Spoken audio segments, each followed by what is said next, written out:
Bench testing a 1958 Pontiac Star Chief headlight switch, serial number MARL05222024, offered by TT Parts Rebuilding. Run-up test. Test number 1, tail and parking light operation. Test number 2, tail and headlight operation. Test number 3, dash lights set low to high. Test number 4, circuit breaker test. And test number 5, switch terminals insulated from ground. We're using a fully charged battery during the run-up test. We're showing 12.56. And under boost we have 14.58 volts. During the run-up test, we're going to be monitoring the rheostat temperature. Right now we're at ambient, around 97 degrees. Test number 1, tail and parking light operation. First position, the tail lights from parking. The dash lights we're going to set to high, mid-range, low, and off. Switch off. Back to first position, tail and front parking lights, and off. Test number 2, tail and headlight operation. First position, if tail parking. Second position, front parking lights are off, headlights come on. Back to first position, front parking lights on. Second position, front parking lights off, headlights are on. First position and off.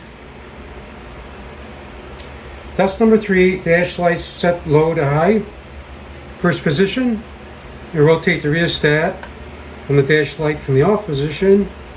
We'll stop at the mid-range and monitor the temperature of the rheostat in mid-range.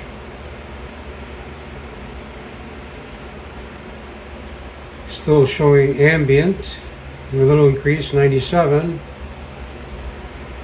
Mid-range, we're going to go to full bright. Let's go back to mid-range. A little resistance in there. Yeah, now we see a little increase in the rheostat temperature in the mid-range position. Low position, around 104. Let's go to full bright. Full bright resistance is a minimum.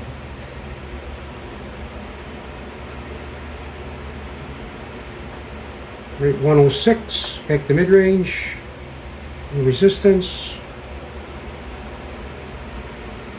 7. Let's go to second position, headlight position. Dim the lights, dash lights to off.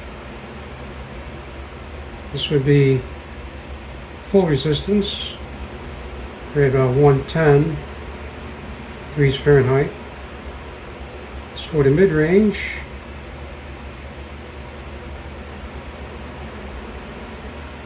$112. Full bright. Again, full bright would be no resistance in the rheostat. Just full contact. Back to mid-range, back to first position, and off.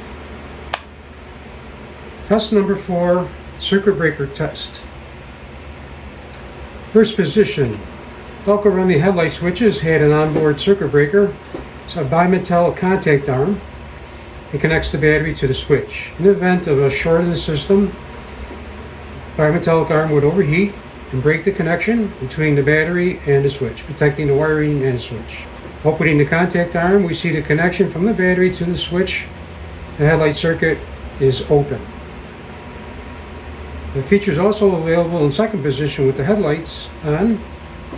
You see we can disconnect the battery from the switch and the vehicle wiring by simulating expansion of the contact arm. And on again, back to first position, and off. Test number 5, switch terminals insulated from ground. Using a standard 12-volt test light, you see that we can ground. Back to the battery, we have continuity. To demonstrate that the terminals of the switch body are insulated from ground, we're going to demonstrate here. We have ground back to the battery through the switch chassis. Let's probe the dash lights, dash light feed, battery feed, headlights, tail lights, parking lights. We see we have no continuity back to the battery at the switch body.